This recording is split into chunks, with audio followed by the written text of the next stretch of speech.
Central School, Mrs. Hewing here, and today I want to talk to you about making predictions. So, when you read, you already know that you should be thinking about what you're reading. You need to think about what you've heard or read and what you already know. As you read, you're going to pay attention to the clues that the author gives that may help you decide what will happen next.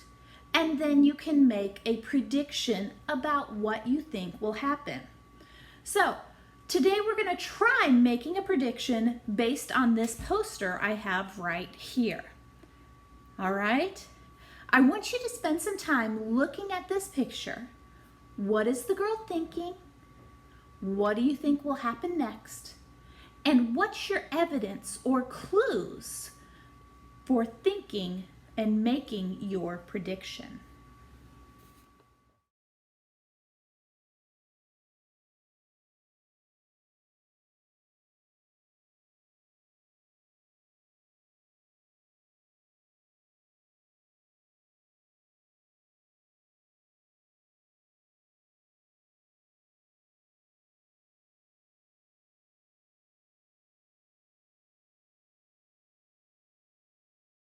All right, now that you've had some time to look at this picture closely and think about it, what are some of the things that you thought might happen next? What are some predictions you made?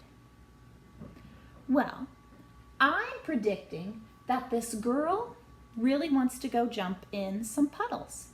And the reason I'm thinking that, first of all, is I can see her thought bubbles coming up here. Now, it probably is going to rain, and that's my prediction, because if I look at this picture and I look out the window here where the girl is looking, I can see dark clouds rolling in, and I know dark clouds means rain. I can also see these lines, and that's where the artist, the illustrator, drew to show wind. Clouds and winds usually means a rainstorm's coming in. So this girl is definitely expecting it to rain outside of her window. Now, if I look closely over here on this side of the picture, I can see her umbrella, I can see her rubber boots. So this girl is ready to go out in the rain. So if it does storm, I know exactly what she is planning to do. I can make the prediction that the girl's going to go outside and jump in some puddles based on the thought bubble, but also my other evidence is these rain boots here and this umbrella. It lets me know exactly what to predict. Predictions aren't just going to be wild guesses. You have to have some clues and evidence to back them up. Okay? So, when you're reading, I really want you to be making these predictions and to think about what could happen.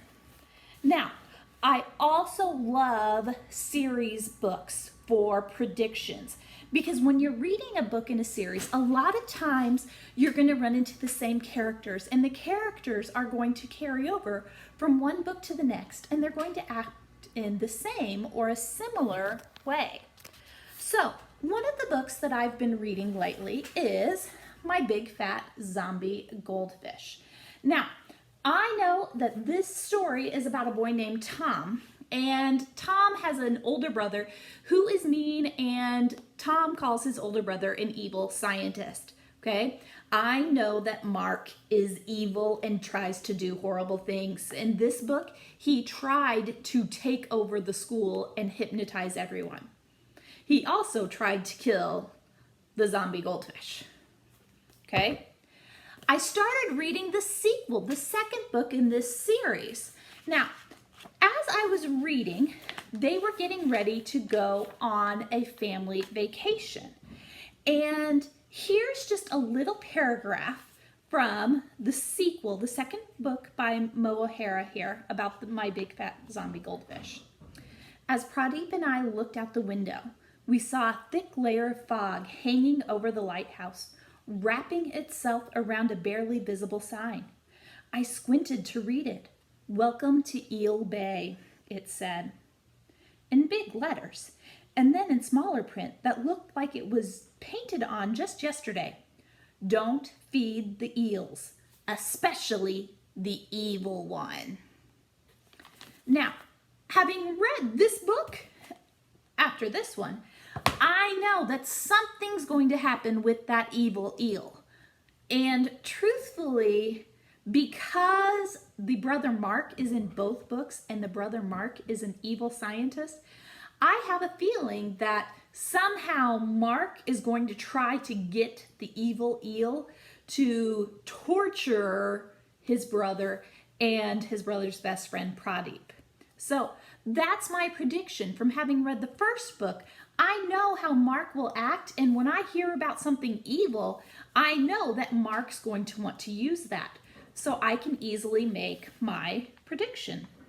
All right, so now it's your turn to try it. When you're reading, I want you to try to make some predictions. Stop and think about what's going to happen next.